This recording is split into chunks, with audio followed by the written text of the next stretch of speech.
Hello to everyone. Welcome to Political Education classes. Welcome to class 7th NCERT complete course Social and Political Life part 2nd Unit 1 Equality in India democracy और first chapter on equality यानी समानता के बारे में आज जानेंगे कि हम वैसे तो जानते हैं कि भारत में संविधान द्वारा सभी को समानता सुनिश्चित की गई है, लेकिन वह किस प्रकार से रियलिटी में लोगों को प्राप्त है और नहीं है, और भारत के अलावा वर्ल्ड में किस प्रकार की असमानता है जो लोगों के बीच में डिस्क्रिमिनेशन को बढ़ावा दे रही है। चलिए टॉपिक स्टार्ट करते हैं। भारत एक लोकतांत्रिक देश है। क्लास 6 की social and political life part 1 की बुक में हमने लोकतांत्रिक सरकार के इम्पोर्टेंट एलिमेंट यानी मुख्य तत्वों के बारे में पढ़ा था, जैसे कि लोगों की भागीदारी, समानता, न्याय, संघर्षों का शांतिपूर्ण समाधान। समानता लोकतंत्र की मुख्य विशेषता है और इसके सभी पहलुओं को प्रभावित करती है।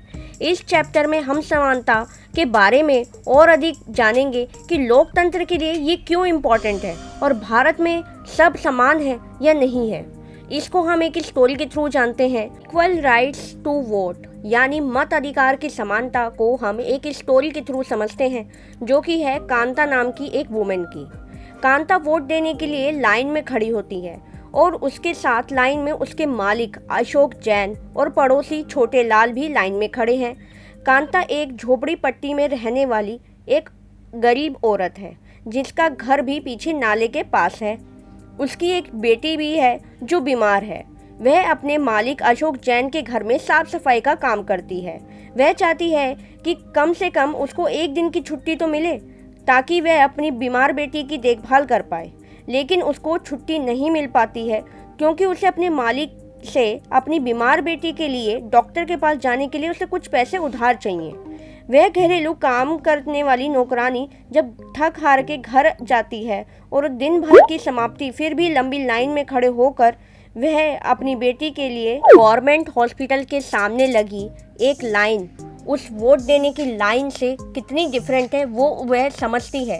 कि उसके मन में ये डाउट आता है कि क्योंकि वह सुबह जिस वोट देने की लाइन में खड़ी थी वहाँ तो सभी समान वोट का अधिकार प्राप्त था सभी को, तो यह हॉस्पिटल की लाइन में कैसे हमें दिखता है कि हम गरीब हैं, इस वजह से ये लाइन में सुबह से लगे हुए हैं। चलिए अब इससे पहले हम जानते हैं कि कांता को ऐसा फीलिंग क्यों हुआ कि वोट देने की जो इक्वल उसको महसूस हुआ, जो कि अब उसको हॉस्पिटल की लाइन से इतना डिफरेंट लग रहा है। अब हम जानते हैं मत अधिकार की समानता जो भारत के संविधान सभी को सुनिश्चित करता है। भारत जैसे एक लोकतांत्रिक देश में सभी लोगों को राइट टू वोट यानी वोट देने का अधिकार है, चाहे वह उसका धर्म कोई भी हो, शिक्षा का स्तर कोई भी हो, कास्ट कुछ भी हो, रिलीजन कुछ भी हो, वह कितना ही अमीर हो या कितना ही गरीब हो, सभी उसकी नज़र में बराबर हैं और सभी को राइट टू वोट का अधिकार है।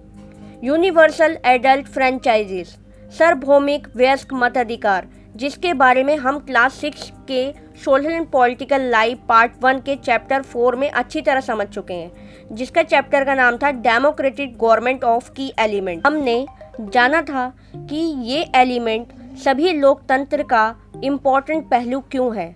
सार्वभौमिक वयस्क मताधिकार का विचार समानता के विचार पर आधारित है, क्योंकि यह श्योरिटी एक तरीके से हमें पूरी तरह से सुनिश्चित करता है कि देश का हर वयस्क, चाहे वो स्त्री हो या पुरुष, उसका इकोनॉमिक स्टेटस कुछ भी हो, उसका कास्ट कुछ भी हो, वह कोई भी जाति कोई भी धर्म का क्यों ना हो, एक वोट का हकदार है। इसी वजह से कांता को वोट देते समय जो इक्वालिटी, जो समानता और जो खुशी थी, वह सभी लोगों को, चाहे उसका मालिक या पड़ोसी, सबके बराबर वोट देने की लाइन में खड़ी थी, क्योंकि उसके पास भी सभी लोगों की तरह एक वोट का अधिकार है। यह तो हमने जाना कि वोट देते समय कांता को समानता और खुशी क्यों मिली, लेकिन अब हम जानते हैं कि क्यों उसको हॉस्पिटल की लाइन में अपनी बीमार बेटी को लेके जाने में और वोट देने की लाइन में इतना असमानता और इतनी डिफरेंट क्यों उसको वो लाइन महसूस हुई। कांता की असमानता, जो कांता उस बहुत से लोगों में से एक है जो भारतीय लोकतंत्र में रहते हैं और जिन्हें मताधिकार प्राप्त है, लेकिन जिनका डेली लाइफ और वर्क करने की सिचुएशन उनकी समानता से बहुत दूर है। गरीब होने के अलावा भारत में लोगों को अन्य बहुत से ऐसे कारण हैं जिनकी वजह से असमानता का सामना करना पड़ता है। चलिए अब हम जानते हैं कि इंडिया में असमानता के कॉन्सेप्ट को और अधिक तरीके से कि कितने प्रकार की डिफरेंट टाइप असमानता भारत में मौजूद है। डिफरेंट टाइप और असमानता को हम दो स्टोरी के थ्रू भी समझेंगे, लेकिन पहले हम जानते हैं कि शहरों में जिसे हम कहते हैं कि असमानता नहीं है, वह किस प्रकार की असमानता हमें डेली देखने को मिलती है। भारत में असमानता को एक रूप से कास्ट बेस्ड सिस्टम यानी जातिगत व्यवस्था भी कहा है। यदि हम ग्रामीण भारत में देखें तो ये सिस्टम का एक्सपीरियंस बहुत ही छोटी एज में हमें देखने को मिल जाता है, लेकिन हम सब मानते हैं कि शहरों में ये सिस्टम अब नहीं है। कोई भी जात पात के में ट्रस्ट नहीं करता है, लेकिन ये हमारी एक गलत सोच है, क्योंकि रियल बेस स्टोरी के थ्रू हम इस कॉन्सेप्ट को अच्छी तरह समझेंगे। लेकिन हम सभी देखें जरा कि न्यूज़पेपर के जो मैरिज एडवर्टाइजमेंट का कॉलम होता है, वहाँ पर हाई एजुकेटेड शहरी ग्रामीण के माइंड में कास्ट कितनी इम्पोर्टेंट होती है, यानी लड़की के गुणों से ज़्यादा उसकी कास्ट को देखा जाता है कि वह हमारे कास्ट की है, वह हमारी जाति की है, वह हमारे धर्म की है। उसकी लड़की के गुणों पर बाद में ध्यान दिया जाता है, पहले उसकी कास्ट पर ध्यान दिया जाता है। आज कितनी आप देखेंगे कि मैरिज की जितनी भी ऑनलाइन फैसिलिटी प्रोवाइड की गई है, ऐप्स हैं, चाहे एडवर्टाइजमेंट न्यूज़पेपर में दी जाती है, सभी में कास्ट को इम्पोर्टेंट दिया जाता है। क्योंकि आज भी चाहे हम शहरों में रहते हो, हम कितने भी एजुकेटेड क्यों ना हो, फिर भी हमारा जो माइंड सेट है उसमें कास्ट इम्पॉर्टेंट आज भी है। चलिए अब हम कास्ट बेस्ड डिस्क्रिमिनेशन को एक रियल बेस स्टोरी के थ्रू समझते हैं। इसमें हम जानेंगे कि एक रियल बेस स्टोरी के थ्रू कि एक स्कूल जाने वाले स्टूडेंट की कहानी, जिसका नाम है ओम प्रकाश वाल्मीकि, और ये अपने एक्सपीरियंस को अपनी बुक झूठन में बताते हैं कि उनको किस प्रकार की असमानता अपनी कास्ट के कारण समझनी और झेलनी पड़ी थी। से हमने क्लास 6 के चैप्टर 2 डाइवर्सिटी एंड डिस्क्रिमिनेशन में जाना था कि दलित शब्द का अर्थ कुचला हुआ, टूटा हुआ, यानी जो निचली कही जाने वाली कास्ट के लोग स्वयं को संबोधित करने के लिए यूज़ करते हैं। इनके साथ जितना पहले इनइक्वालिटी व भेदभाव था वो आज भी है। ओम प्रकाश वाल्मीकि एक फेमस लेखक हैं। वह अपनी बुक आत्मकथा झूठन में लिखते हैं कि जब मैं कक्षा में दूसरे लोगों से अलग बैठना पड़ता था और वह फर्श पर भी बैठना पड़ता था, कभी उनको दरवाजे के बिल्कुल पास बैठाया जाता था और कभी बिना किसी भी वजह से उनको मारा पीटा जाता था। जब वह क्लास 4th में गए तो प्रिंसिपल ने ओम प्रकाश जी को स्कूल और प्लेग्राउंड में झाड़ू लगाने के लिए कहा, जिस वजह से उनकी पीठ में दर्द हो जाता था, चेहरे पर धूल भर जाती थी और मेरी क्लास के सभी स्टूडेंट्स पढ़ रहे होते थे परंतु मैं झाड़ू लगा रहा होता था। इतने दुख की बात है कि भेदभाव इतने हद तक था कि उन्हें एक बार पानी पीने का ही परमिशन भी नहीं दी गई थी और पूरा दिन वे झाड़ू लगाते रहे और यह तमाशा सभी स्टूडेंट्स व टीचर्स देखते थे। अगले 2 दिन तक झाड़ू लगवाई, परंतु ये झाड़ू लगाना जब रुका जब मेरे पिताजी ने मुझे झाड़ू लगाते हुए देखा और उन्होंने सभी टीचर्स से हिम्मत करके सामना किया और ओम प्रकाश जी का हाथ पकड़ के स्कूल के बाहर जाते समय तेज आवाज़ में सबको कहा कि तुम एक टीचर हो इसलिए मैं जा रहा हूँ अभी, लेकिन याद रखना कि यह यहीं पढ़ेगा इसी स्कूल में और यह अकेला नहीं है बल्कि इसके बाद और भी बहुत से लोग यहाँ पढ़ने आएंगे। ये स्टोरी में हमने देखा कि कैसे कास्ट के आधार पर डिस्क्रिमिनेशन व इनइक्वालिटी का सामना ओम प्रकाश जी को करना पड़ा। और अब हम जानते हैं कि धर्म के आधार पर असमानता को एक इंडियन स्टोरी के थ्रू, जो कि एक बड़े शहर की है और ये देश के मोस्टली एरिया में आज भी देखी जाती है। रीजन बेस्ड डिस्क्रिमिनेशन, धर्म पर आधारित भेदभाव। दूसरी रियल बेस स्टोरी है ये अंसारी फैमिली की। ये स्टोरी श्रीमान और श्रीमती अंसारी की है, जो शहर में रेंट पर घर लेना चाहते थे। वे पैसे वाले थे तो रेंट चुकाने में उन्हें कोई परेशानी नहीं थी। उन्होंने एक प्रॉपर्टी डीलर से बात की और उसने पहला घर दिखाया तो जो अंसारी को पसंद आया उन्होंने वही मकान लेना चाहा रेंट पर, परंतु जब घर के मालिक ने उनका नाम सुना तो बहाने लगाने लगे कि हमें कोई भी नॉन वेज खाने वाले व्यक्तियों को घर पर रेंट नहीं देना है। परंतु साइड के घरों से मछली बनाने की गंध आ रही थी। ये बात जो ऑनर है उसकी सुनकर अंसारी पति पत्नी बहुत ज़्यादा शॉक्ड हो गए और प्रॉपर्टी डीलर ने उनको बोला कि आप दोनों अपना नाम चेंज करके मिस्टर एंड मिसिस कुमार रख लीजिए। परंतु अंसारी पति पत्नी नहीं माने और वह घर छोड़ दिया उन्होंने, और लगभग 1 महीने के बाद उन्हें कहीं घर रेंट पर मिला। इन दोनों स्टोरी के थ्रू हम सभी ने जाना और समझा कि कैसे कुछ लोगों के साथ असमानता का बिहेवियर किया जाता है केवल उनकी जाति, धर्म, लिंग के आधार पर। ओम प्रकाश जी जो कि एक वाल्मीकि परिवार से हैं, एक दलित परिवार से हैं, और अंसारी परिवार जो कि एक मुस्लिम परिवार के साथ किस प्रकार का जाति और धर्म के आधार पर भेदभाव हुआ। जो लोग ये सब करते हैं वे नहीं जानते कि इससे दूसरे के मानवीय गरिमा के मूल्यों का हनन होता है। चलिए आज हम जानते हैं कि असमानता द्वारा मानवीय गरिमा के मूल्यों का हनन किस प्रकार से होता है।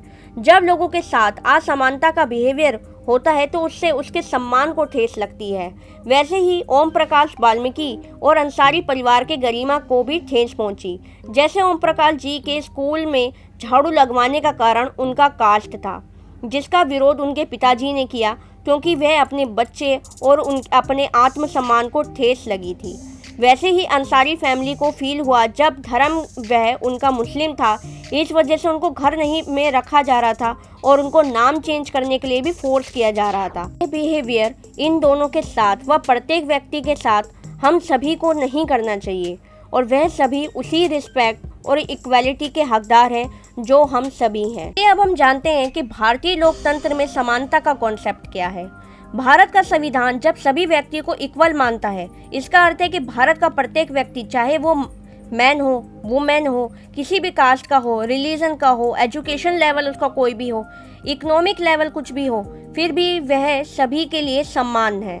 हाँ, ये बात सच है कि असमानता पूरी तरह से समाप्त नहीं हुई है, परंतु फिर भी हम संविधान में सब व्यक्तियों की समानता के सिद्धांत को वैल्यू दिया जाता है।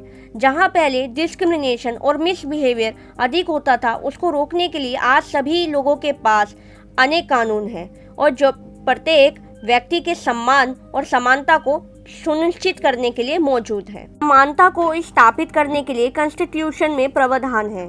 कानून की नज़र में हर कोई व्यक्ति समान है, चाहे वो राष्ट्रपति हो या कांता जैसी महिला, सभी को कानून के लिए समान पालन करना है। किसी भी व्यक्ति के साथ धर्म, जाति, वंश, मैन, फीमेल व अन्य के आधार पर भेदभाव नहीं किया जा सकता है। हर व्यक्ति सार्वजनिक जगहों यानी पब्लिक प्लेस, मंदिर, बाजार, पब्लिक फैसिलिटी, कुआं, रोड आदि का समान रूप से यूज करेगा और अनटचेबिलिटी को पूरी तरीके से हमारा संविधान ने बैन कर दिया है। गवर्नमेंट ने संविधान के द्वारा समानता के अधिकार को 2 तरह से इम्प्लीमेंट भी किया है। चलिए इसके बारे में जानते हैं। पहला है कानून के द्वारा और दूसरा है सरकार की योजनाओं और कार्यक्रमों द्वारा समाज की सुविधा विहीन लोगों की हेल्प करके। चलिए अब हम समझते हैं कि सरकार की विभिन्न योजनाएं यानी मिड डे मील द्वारा जो समाज के सुविधा विहीन लोग हैं उनकी किस प्रकार से मदद की जा रही है। समाज द्वारा असमानता व्यवहार से पीड़ित लोगों के लिए गवर्नमेंट की विभिन्न योजनाएं जैसे मिड डे मील यानी मध्यम भोजन की व्यवस्था है। इसके द्वारा प्राइमरी स्कूलों में जो गवर्नमेंट के हैं बच्चों को दोपहर का भोजन स्कूल द्वारा दिया जाता है। ये भोजन भारत में सबसे पहले तमिलनाडु स्टेट में शुरू किया गया था और 2001 में हाई कोर्ट द्वारा सभी स्टेट की गवर्नमेंट को यह योजना 6 महीने के अंदर स्कूल्स में लागू करने का निर्देश दिया गया। इस पॉलिसी द्वारा गरीब बच्चों की संख्या स्कूल में बढ़ गई क्योंकि इस द्वारा जो गरीब स्टूडेंट्स थे उनकी भूख मिटने में हेल्प हुई और जो भूखे पेट स्टडी करने में उनका ध्यान नहीं लग पाता था वह अच्छे से पढ़ाई करने लगे। लेकिन फिर भी देश में अमीर बच्चों के स्कूल और इन गरीबों के स्कूल में अलग है आज, क्योंकि आज भी कहीं ना कहीं ओम प्रकाश वाल्मीकि जैसे स्टूडेंट्स के साथ जो असमान बिहेवियर होता है, क्योंकि कानून बनने के बाद भी लोगों की सोच में असमानता मिटाने में समय लगेगा और धीरे धीरे परिवर्तन आएंगे। प्रजातांत्रिक समाज में इक्वेलिटी स्थापित करना एक संघर्ष का कार्य है जिसमें सभी लोगों और विभिन्न समाजों का योगदान बहुत ज़रूरी है।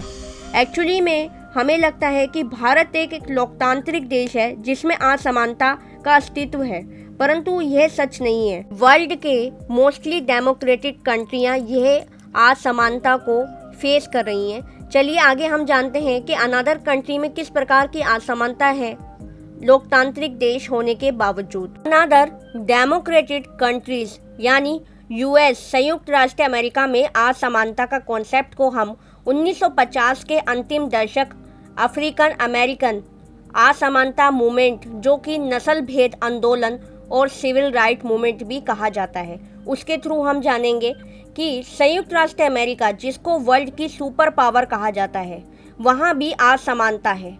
जिसको मॉडर्न कंट्री भी कहा जाता है, वहाँ भी असमानता है। यूएस में अमेरिका अफ्रीकन लोग हैं जिनके पूर्वज गुलाम थे और अफ्रीका से आए थे।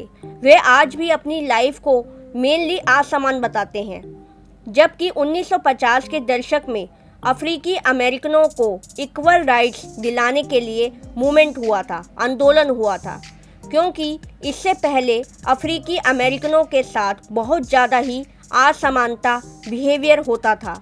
जैसे कि बस के ट्रैवल करते समय उन्हें बस में पीछे बैठना पड़ता था और जहाँ जो गोरे लोग होते थे, वाइट पीपल होते थे, बैठना चाहते थे तो उन्हें वहाँ से उठना पड़ता था। यह बात हम एक रियल बेस स्टोरी के थ्रू समझते हैं, जो कि बाद में वहाँ पर एक नस्ल भेद आंदोलन में बदल गई। यह स्टोरी है रोजा पार्कर्स की, एक अफ्रीकी अमेरिकन महिला जो कि 1 दिसंबर 1955 को दिन भर काम करके थक जाने के बाद बस से अपने घर जाते समय उन्होंने अपनी सीट एक गोरे व्यक्ति को देने से इनकार कर दिया था और इसी वजह से अफ्रीकी अमेरिकन का एक बिग मूवमेंट शुरू हुआ, जो नागरिक अधिकार आंदोलन यानी सिविल राइट मूवमेंट कहा गया। इसी वजह से 1964 के सिविल राइट्स अधिनियम में चेंजेस किए गए और नस्ल, धर्म, नेशन, मूल के आधार पर जो डिस्क्रिमिनेशन होता था उसको हटाया गया और सभी को समान अधिकार दिए गए। वर्ल्ड की बात करें तो डिस्क्रिमिनेशन केवल यूएस में नहीं, हमने साउथ अफ्रीका के बारे में भी जाना था, जो कि क्लास 6 के चैप्टर 4 में हमने इसके बारे में डिटेल में जाना था। वैसे ही अगर हम डीपली जाएं तो ऐसी बहुत सी हमको कंट्रियां मिलेगी जहां पर असमानता थी और आज भी मौजूद है। चलिए अब हम जानते हैं भारत सरकार द्वारा 99 अधिनियम डिसेबल्स के लिए और संविधान का आर्टिकल 15 के बारे में। भारत सरकार ने 1995 में विकलांगता डिसेबल्स अधिनियम स्वीकृत किया, जिसमें ऐसे व्यक्तियों को इक्वल राइट्स प्राप्त किए गए और सोशल लाइफ में उनकी पूरी भागीदारी सुनिश्चित करना गवर्नमेंट की रिस्पॉन्सिबिलिटी बताई गई। गवर्नमेंट उन्हें फ्री एजुकेशन देती है और विकलांगता स्टूडेंट्स को स्कूल की मुख्य धाराओं में शामिल करना भी एक मुख्य कार्य है। कानून ये भी बताता है कि सभी पब्लिक प्लेस जैसे कि स्कूल्स, बिल्डिंग्स व अन्य में लिफ्ट बनाई जाए या फिर ढलान बनाई जाए ताकि ऐसे स्टूडेंट्स ईजिली वहाँ तक पहुँच सके। भारत के संविधान के अनुच्छेद 15 यानी आर्टिकल 15 में हमें साफ बताया गया है कि रीजन्स, कास्ट, रिलीजन्स, सेक्सुअल, मूल वंश, बर्थ प्लेस के आधार पर डिस्क्रिमिनेशन पर पूरी तरह से प्रतिबंध है। किसी भी व्यक्ति या किसी भी देश को पूरी तरह से डेमोक्रेटिक नहीं कहा जा सकता है, क्योंकि जो कि हमारे केंद्र में वह संघर्ष हो रहा है, जो सब व्यक्तियों को समानता और सम्मान दिलाने के लिए एक महत्वपूर्ण है, जो लोकतंत्र को नया अर्थ देता है, क्योंकि अधिक से अधिक समानता लाने के लिए नए नए प्रश्नों का आना बहुत ज़रूरी है और उनको उठाना भी बहुत ज़रूरी है। आई होप सो गाइस कि आपको ये चैप्टर बहुत अच्छे से समझ आया होगा और इस चैप्टर में हमने जाना कि समानता और असमानताओं के विभिन्न रूपों को और भारत के संविधान सरकार कैसे असमानता को हटाने का निरंतर कोशिश कर रही है और लोकतंत्र को चुनौती कैसे असमानता देती है, ये भी हमने जाना। और अब हम मिलते हैं नेक्स्ट चैप्टर 2 में, जहां हम जानेंगे कि सरकार कैसे हेल्थ में यानी स्वास्थ्य में इम्पॉर्टेंट रोल प्ले करती है, चलिए मिलते हैं चैप्टर 2 में। Thanks for watching this video and all the best for your bright future.